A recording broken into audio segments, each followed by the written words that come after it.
여러분이 지금 무심코 들여다보고 있는 스마트폰 화면을 한번 주목해 보시길 바랍니다. 아침 알람을 끄고 뉴스를 확인하는 이 매끄러운 유리 화면 속 세상은 너무나 평온하고 당연해 보입니다.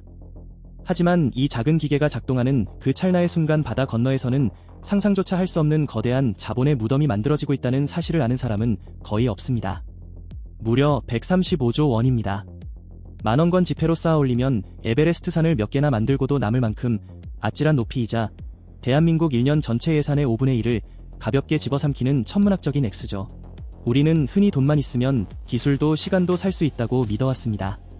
하지만 중국이 지난 10년간 국가의 명운을 걸고 쏟아부은 이 막대한 자금이 공학적 검증조차 없는 사기극 속에서 어떻게 허무하게 증발해버렸는지 목격한다면 그 순진한 믿음은 산산조각 날 수밖에 없습니다.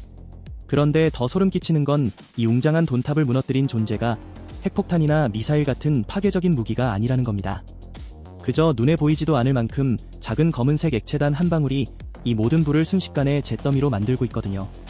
옆 나라 일본이 무표정한 얼굴로 등 뒤에 숨기고 있던 비수가 결정적인 순간에 중국의 숨통을 어떻게 끊어놨는지, 그리고 자본으로는 절대 넘을 수 없는 시간의 벽이라는 게 과연 무엇인지 오늘 그 잔혹한 실체를 파헤쳐 볼 예정이거든요. 이 사태의 본질을 정확히 꿰뚫기 위해서는 먼저 중국이 그토록 갈망했던 그 검은 액체, 즉 포토레지스트의 공학적 가치를 아주 냉정하게 재정의해야만 합니다. 이것은 단순히 도화지에 그림을 그리는 잉크 따위가 아니라 나노미터 단위의 초미세 회로라는 거대 인프라를 구축하기 위해 필수 불가결한 구조적 기반이자 핵심 설계 자재죠. 마치 100층짜리 마철로를 올릴 때 철근과 콘크리트의 배합 비율이 소수점 단위라도 어긋나면 건물 전체가 와르르 붕괴하듯 이 감광액의 화학적 조성이 완벽하지 않다면 수천억짜리 반도체 라인은 그저 값비싼 고철 덩어리로 전락하고 마는 겁니다. 일본은 바로 이 지점을 완벽하게 장악하고 있으며 그들의 시장 점유율이 100%에 육박한다는 것은 곧 전 세계 반도체 생산 라인의 산소호흡기를 그들이 쥐고 있다는 뜻이나 다름없거든요. 포토레지스트 제조 기술은 단순한 화학 공식의 문제가 아닙니다. 이것은 50년 이상 축적된 노하우와 수만 번의 실패를 거쳐 완성된 암묵지의 결정체죠. 일본 기업들이 이 분야를 장악할 수 있었던 비결은 1970년대부터 시작된 끈질긴 연구개발과 반도체 장비 제조사들과의 긴밀한 협업 덕분입니다. 그들은 ASML, 도쿄일렉트론 같은 장비 제조사들과 함께 장비의 성능 변화에 맞춰 포토레지스트의 화학적 구성을 정교하게 조정해왔거든요. 이런 상호 진화의 역사는 돈으로 결코 살 수 없는 시간의 축적물이며 중국이 아무리 거대한 자본을 쏟아붓는다 해도 넘어설 수 없는 기술적 우위를 점령하고 있습니다. 더욱 치명적인 것은 최첨단 공정으로 갈수록 요구되는 포토레지스트의 순도와 균일성이 기하급수적으로 높아진다는 사실이죠. 5나노, 3나노 공정에서 필요한 극자외선 포토레지스트는 불순물 함량이 10억분의 1 수준으로 낮아야 하며 이를 안정적으로 대량 생산할 수 있는 기업은 전 세계에서 일본의 JSR, 시네츠화학, 도쿄오카공업 등 손에 꼽을 정도입니다. 중국이 직면한 위기는 바로 이 지점에서 폭발했습니다. 그들은 자본 투입량이 곧 기술 산출량으로 직결될 것이라는 아주 1차원적인 계산에 함몰되어 있었으니까요. 국가 대기금이라는 명목으로 살포된 135조 원은 서울 전체의 1년치 예산을 훌쩍 상회하는 거대한 금액이지만 이 막대한 유동성은 기술을 개발하는 데 쓰인 것이 아니라 우한신 반도체 프로젝트와 같은 희대의 사기극 속으로 흔적도 없이 사라져버렸죠. 핵심은 검증 없는 묻지마 투자가 관행처럼 굳어진 내부의 시스템적 부조리입니다. 세계적 반도체 권위자를 영입하고 7나노 공정을 실현하겠다며 무려 23조 원을 끌어모았지만 정작 그 회사의 설립자들은 초등학교 학력의 전문 사기꾼들이었음이 밝혀졌거든요. 그들이 남긴 것은 최첨단 팹이 아니라 잡초만 무성한 콘크리트 흉물뿐이었고 이는 자본이 기술적 검증 시스템 없이 투입되었을 때 발생하는 재앙적 비효율을 적나라하게 보여주는 역사적 증거가 되어버린 겁니다. 우한 프로젝트는 중국 반도체 굴기의 야심찬 상징이었습니다. 정부와 지방당국이 합심하여 조성한 거대 자금은 세계 최고 수준의 반도체 생산기지를 건설하겠다는 원대한 꿈을 담고 있었죠. 하지만 실체는 참담했습니다.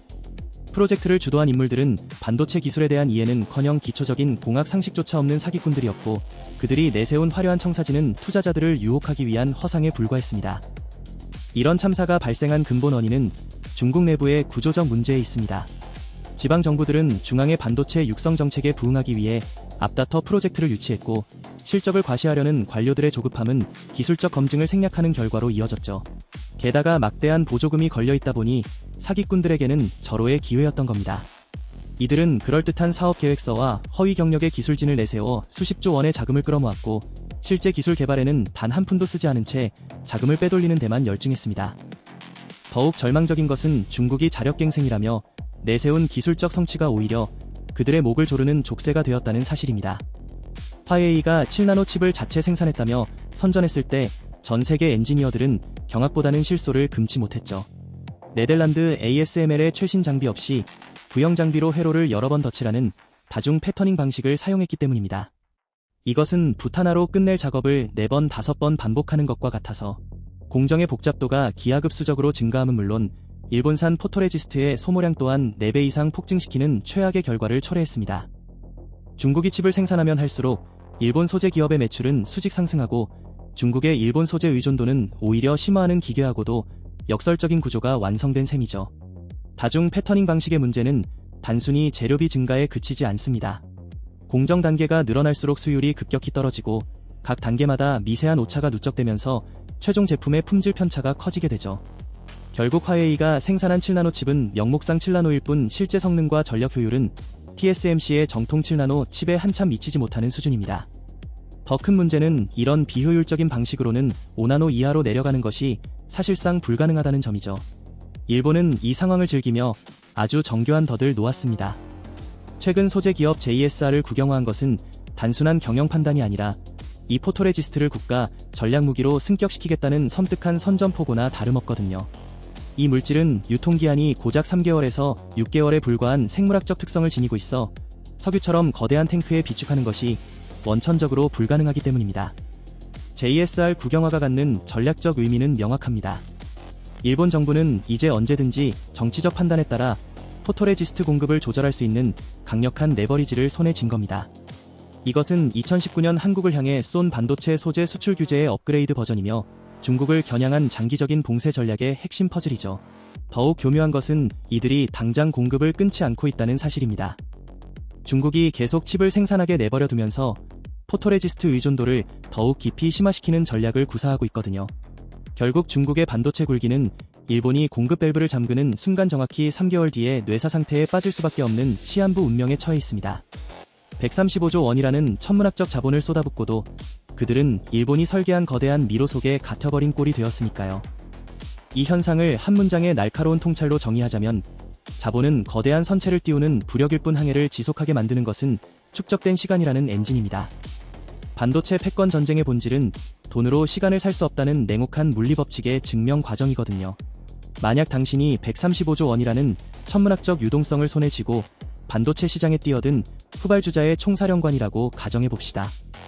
당신은 세계에서 가장 비싼 장비를 사들였고 최고급 인력을 고용해 잠실 주경기장 몇 배 크기의 거대한 공장을 지었습니다. 마치 수만 개의 부품이 오차 없이 맞물려 돌아가는 정교한 태엽 시계의 메인 스프링을 감기 직전의 상황과도 같죠. 그런데 시계의 심장인 밸런스 휠을 공급하던 옆 나라 장인이 갑자기 공급 중단을 선언합니다. 당신이 가진 돈다발로 대체품을 직접 깎으려 시도해보지만 그 부품은 100년 동안 대를 이어 내려온 장인만이 알 수 있는 미세한 온습도 조절과 합금 비율이라는 암묵지가 없으면 결코 작동하지 않습니다. 결국 당신의 화려한 시계탑은 단 하나의 작은 태엽이 없어서 영원히 멈춰버린 거대한 고철 덩어리로 전락하고 마는 겁니다. 반도체 기술의 핵심은 바로 이 암묵지에 있습니다. 논문과 특허로 공개된 명시적 지식은 빙산의 일각에 불과하죠. 실제 생산 현장에서 축적되는 노하우, 문제 발생 시 대처 방법, 장비와 소재 간의 미묘한 상호작용을 이해하는 감각, 이 모든 것들은 수년간의 시행착오를 통해서만 체득할 수 있는 것들입니다. 중국은 바로 이 부분을 간과했고 돈만 있으면 모든 것을 해결할 수 있다는 오만에 빠져 있었던 겁니다. 하지만 이 기막힌 상황을 피눈물로 지켜보는 진짜 피해자들이 있습니다. 바로 국가의 미래를 짊어진 젊은 연구원들과 엔지니어들입니다. 135조 원이라는 자본이 허공으로 흩어질 때 정작 연구실에서 밤을 지새워야 할 그들의 손에는 텅 빈 예산 장부와 낙후된 장비만이 남겨졌기 때문이죠. 국가 대기금이라는 거창한 간판 뒤에서 벌어진 일은 실로 참담했습니다. 초등학교 학력의 비전문가들이 설립한 페이퍼 컴퍼니가 수십조 원의 보조금을 가로채는 동안 정작 기술 자립을 꿈꾸며 우한으로 모여든 수천 명의 인재들은 잡초만 무성한 공터에서 망연자실할 수밖에 없었거든요. 중국의 유능한 엔지니어들은 대부분 해외에서 학위를 받고 실리콘밸리나 대만의 TSMC에서 경력을 쌓은 인재들입니다. 그들은 조국의 부름에 응답해 높은 연봉을 포기하고 중국으로 돌아왔지만 기다리고 있던 것은 제대로 된 연구 환경이 아니라 부패한 관료들과 사기꾼들이 만들어낸 화상이었죠. 이들은 기술 개발보다는 보조금 따내기에 급급한 상사들 밑에서 의미 없는 보고서만 양산해야 했고, 정작 핵심 기술 확보는 요원한 상황이었습니다. 이것은 단순히 돈을 잃어버린 문제가 아닙니다. 서울 상암 월드컵 경기장을 100개나 짓고도 남을 천문학적인 혈세가 엔지니어의 연구비가 아닌 사기꾼들의 호화로운 도피 자금으로 둔갑해버린 범죄 현장이기 때문이죠. 이 비극적인 사태를 한 줄의 슬로건으로 정의하자면, 부패한 자본은 혁신의 씨앗마저 썩게 만드는 가장 강력한 제초제라는 사실입니다. 중국의 실패는 돈이 없어서가 아니라 그 돈이 엔지니어의 열정이 아닌 사기꾼의 탐욕을 채우는 데 쓰였기 때문에 발생한 예견된 인재였던 겁니다. 반면 대한민국이 2019년 일본의 기습적인 소재 공격을 막아내고 생존할 수 있었던 비결은 화려한 선전 구호가 아니라 실험실 쪽잠을 자처한 연구원들의 묵묵한 희생 덕분이었습니다. 그들은 일본이 독점한 포토레지스트의 분자 구조를 파악하기 위해 수만 번의 실패를 거듭하며 끝내 국산화라는 기적을 길어 올렸죠. 2019년 7월, 일본이 반도체 핵심 소재 3종에 대한 수출 규제를 발표했을 때 한국은 패닉 상태에 빠졌습니다. 삼성전자와 SK하이닉스의 생산 라인이 멈출 수 있다는 공포가 업계를 휩쓸었죠. 하지만 정부와 기업, 그리고 연구진들은 체계적이고 투명한 대응에 나섰습니다. 소재, 부품, 장비 국산화를 위한 특별 예산이 편성되었고, 이 자금은 검증된 연구진과 기업들에게 정확하게 전달되었습니다. 중요한 것은 이 과정에서 투명성과 기술적 검증이 철저히 이루어졌다는 점입니다.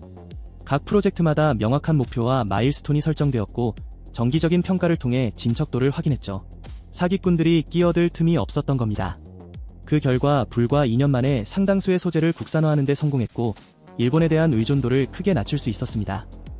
결국 기술 패권 전쟁의 승패를 가르는 결정적 변수는 통장에 찍힌 숫자의 0이 몇 개냐가 아니라 그 자본이 얼마나 투명하고 효율적으로 현장의 엔지니어에게 전달되느냐에 달려 있습니다. 중국이 부패의 늪에서 허우적거리는 지금이 역설적으로 우리에게는 초격차를 벌릴 수 있는 골든타임이라는 뜻이죠. 이제 우리는 시선을 돌려 이 냉혹한 전장이 우리 경제에 던지는 마지막 경고를 직시해야 합니다. 반도체는 단순한 수출 상품이 아니라 국가의 안보와 직결된 전략 자산이며, 이 자산을 지키는 것은 정치적 수사가 아닌 엔지니어의 손끝 기술이라는 점을 잊지 말아야 하죠. 중국의 135조 원이 허공으로 흩어지는 광경을 보며 우리가 삼패인을 터뜨리기에는 아직 이릅니다. 우리 등 뒤에는 중국의 저가 공세와는 차원이 다른 거대한 해일이 소리 없이 밀려오고 있기 때문입니다. 바로 인공지능이라는 새로운 생태계가 기존의 반도체 문법을 송두리째 파괴하고 있다는 사실이거든요. 불과 15년 전 세계 휴대폰 시장의 40%를 독식하며 핀란드 국가 예산의 20%를 책임졌던 거인 노키아를 떠올려 보시길 바랍니다. 그들은 자신들이 쌓아올린 하드웨어 제국이 영원할 것이라 믿었지만, 아이폰이라는 소프트웨어 혁명이 닥치자 불과 5년 만에 역사 속으로 흔적도 없이 사라져버렸죠. 노키아의 몰락은 단순한 경쟁 패배가 아니었습니다. 그것은 게임의 룰 자체가 바뀌었는데도 과거의 성공 방정식에 집착한 결과였죠. 노키아는 통화 품질과 배터리 수명, 그리고 내구성이라는 하드웨어 지표에서 여전히 우위를 점하고 있었습니다. 하지만 소비자들이 원하는 것은 더 이상 오래가는 전화기가 아니라 손안의 작은 컴퓨터였고, 애플은 바로 이 패러다임 전환을 정확히 포착했던 겁니다. 지금 삼성전자와 SK하이닉스가 HBM 주도권을 놓고 벌이는 혈투가 자칫하면 침몰하는 타이타닉호 위에서 벌이는 의미 없는 자리싸움이 될 수도 있다는 섬뜩한 경고가 들려오는 이유입니다. 만약 당신이 수십 년간 메모리 반도체라는 거대한 성을 쌓아올린 성주라고 가정해봅시다. 당신의 창고에는 세계 최고 품질의 디램이 잠실 주경기장을 가득 채울 만큼 쌓여있고, 성벽은 그 누구도 넘볼 수 없을 만큼 높고 견고합니다. 그런데 어느 날 갑자기 성 밖의 세상이 변해버려 사람들이 더 이상 당신의 디램을 낱개로 사지 않고 연산장치와 한 몸처럼 붙어있는 HBM이라는 특수 패키지만을 원한다면 어떻게 될까요? 당신의 그 거대하고 화려한 창고는 순식간에 악성 재고의 무덤으로 변해버리고 마는 겁니다. 지금 우리가 목격하고 있는 위기의 본질은 단순한 경쟁 심화가 아니라 게임의 룰 자체가 바뀌는 패러다임 시프트입니다. 엔비디아라는 절대 포식자가 TSMC라는 파운드리 제왕과 손을 잡고 반도체 생태계를 수직 계열화하려는 움직임은 대한민국 반도체 기업들을 단순 하청기지로 전락시킬 수 있는 치명적인 위협이거든요. 우리가 집안 싸움에 골몰하며 수율 경쟁에만 매달려 있는 동안 국경 밖에서는 설계와 생산 그리고 패키징을 아우르는 거대한 연합군이 형성되고 있습니다. 이들은 메모리 반도체를 단순히 데이터를 저장하는 창고가 아니라 인간의 뇌세포처럼 연산에 직접 관여하는 신경망으로 진화시킬 것을 요구하고 있죠. 엔비디아의 야심은 단순히 GPU 시장을 장악하는 데 그치지 않습니다. 그들은 AI 시대의 표준을 자신들이 직접 설계하고 그 표준에 맞춰 전체 생태계를 재편하려는 전략을 구사하고 있죠. CUDA라는 소프트웨어 플랫폼으로 개발자들을 낙인시킨 것처럼 이제는 하드웨어 아키텍처 자체를 자신들의 규격으로 통일하려는 움직임을 보이고 있습니다.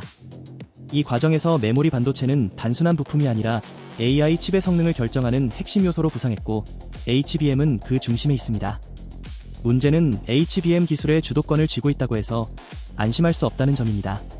엔비디아와 TSMC가 차세대 AI 칩의 표준을 재정의하면서 요구하는 사양은 갈수록 까다로워지고 있고 이들의 입맛에 맞지 않는 기업은 언제든 공급망에서 배제될 수 있는 구조가 만들어지고 있거든요. 단순히 좋은 제품을 만드는 것을 넘어서 이들이 설계하는 미래 생태계의 핵심 파트너로 인정받아야만 살아남을 수 있는 시대가 온 겁니다. 이 변화의 속도를 따라잡지 못한다면 우리는 노키아가 그랬던 것처럼 과거의 영광을 뒤로한 채 쓸쓸히 퇴장하는 운명을 맞이하게 될지도 모릅니다. 중국이 기초과학의 부재로 135조 원을 날린 것이 1차원적인 비극이라면 우리가 다가오는 인공지능 시대의 표준을 장악하지 못해 도태되는 것은 차원이 다른 국가적 재앙이 될 겁니다. 지금은 중국의 실패를 비웃을 때가 아니라 우리 눈앞에 닥친 이 거대한 쓰나미를 어떻게 타고 넘을 것인지 치열하게 고민해야 할 골든타임이라는 뜻이죠. 지금 뉴스 헤드라인을 장식하는 사상 최대 실적이나 수조 원대의 영업이익이라는 달콤한 숫자에 절대 현혹되지 마십시오. 이건 우리가 미래를 확정지은 대가로 받은 보증수표가 아니라 반도체 사이클이 만들어낸 착시이자 이미 지나가 버린 과거의 빛바랜 성적표일 뿐이죠. 반도체 산업은 본질적으로 순환적 특성을 지니고 있습니다. 수요가 폭증하면 공급이 따라잡을 때까지 가격이 치솟고 막대한 이익이 발생하죠. 하지만 이 이익에 도취되어 무분별하게 증설에 나서면 결국 공급 과잉으로 가격이 폭락하고 업계 전체가 고통을 겪게 됩니다. 지금 반도체 기업들이 누리고 있는 호황은 AI 붐이라는 특수한 상황이 만들어낸 일시적 현상일 수 있으며 이것이 영원히 지속되리라는 보장은 어디에도 없습니다. 더 근본적인 문제는 우리가 핵심 기술의 주도권을 쥐고 있지 못하다는 점입니다. EUV 장비는 ASML이, 설계 소프트웨어는 시놉시스와 케이던스가, 포토레지스트를 비롯한 핵심 소재는 일본 기업들이 장악하고 있죠. 우리는 이들이 허락하는 범위 내에서만 사업을 할 수 있는 구조적 취약성을 안고 있습니다. 지금의 실적이 좋다고 해서 이 근본적인 문제가 해결된 것은 아니거든요. 중국이 공중분해시킨 135조 원이 얼마나 비현실적인 금액인지 감이 오시나요? 대한민국 성인 남녀 전원에게 최신형 중형차를 한 대씩 뽑아줘도 남을 만큼 거대한 이 자본이 기초 체력 부재라는 구멍 앞에서 허무하게 증발하는 꼴을 우리는 똑똑히 목격했거든요. 하지만 우리가 마주한 공포는 이보다 훨씬 더 교묘하고 치명적입니다. 엔비디아와 TSMC가 구축하고 있는 그들만의 철옹성 밖으로 밀려나는 순간 대한민국 반도체는 대체 불가능한 핵심 두뇌가 아니라 언제든 편의점에서 갈아 끼울 수 있는 1,000원짜리 건전지 신세로 전락할 수 있다는 냉혹한 시나리오가 작동하고 있기 때문이죠. 이것은 단순히 삼성전자나 SK하이닉스 같은 대기업 주주들만의 문제가 아닙니다. 반도체라는 단일 품목이 우리 수출의 20%를 지탱하는 이 기형적인 뼈대 속에서 패권의 상실은 곧 여러분의 통장에 찍힌 원화 자산 가치가 회복 불가능한 수준으로 녹아내릴 수 있다는 실물 경제의 핏빛 경고장과도 같은 겁니다. 대한민국 경제에서 반도체가 차지하는 비중은 상상을 초월합니다. 수출액만 놓고 봐도 전체의 5분의 1을 차지하지만 실제 영향력은 이보다 훨씬 큽니다. 반도체 호황기에는 장비 제조, 소재 공급, 물류, 건설, 심지어 주변 상권까지 모두 활성화되죠. 반대로 반도체 산업이 침체에 빠지면 그 파장은 경제 전반으로 확산됩니다. 삼성전자와 SK하이닉스의 주가가 떨어지면 연기금 수익률이 악화되고 이는 결국 국민들의 노후 자산에 직접적인 타격을 입힙니다. 더 무서운 것은 통화 가치의 하락입니다. 대한민국의 신용등급과 원화 가치는 상당 부분 반도체 산업의 경쟁력에 의존하고 있습니다. 만약 우리 반도체 기업들이 글로벌 경쟁에서 밀려나 수출이 급감한다면 무역수지 악화는 물론 외환 보유고 감소로 이어질 수 있죠.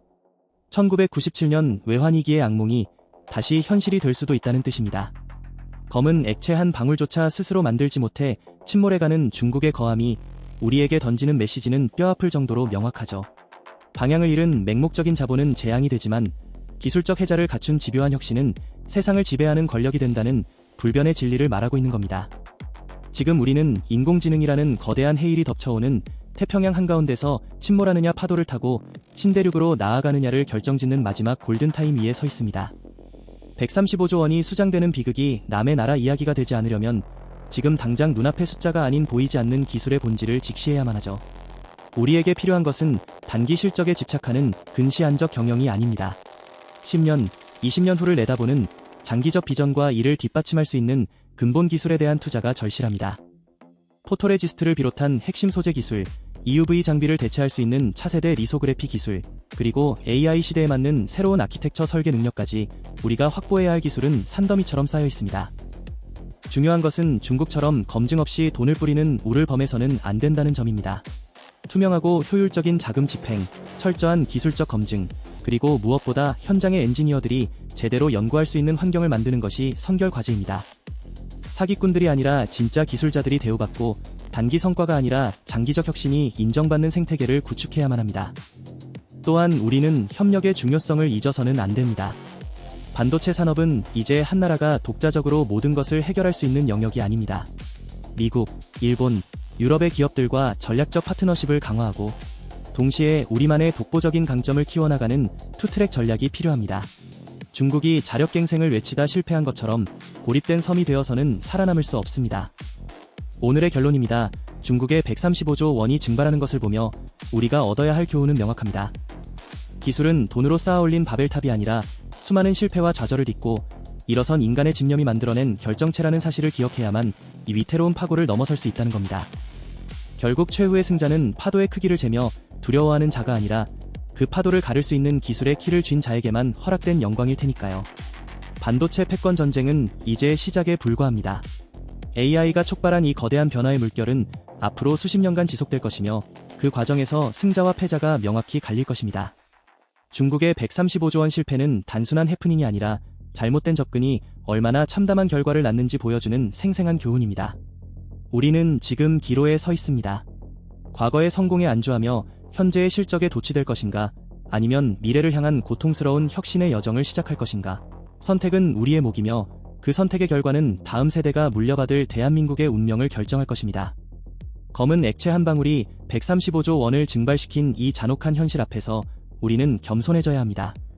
동시에 우리가 가진 강점과 가능성을 믿고 앞으로 나아가야 합니다. 기술은 결국 사람이 만들고 사람은 집념으로 한계를 돌파합니다. 그 집념이 살아있는 한 우리에게도 여전히 기회는 있습니다.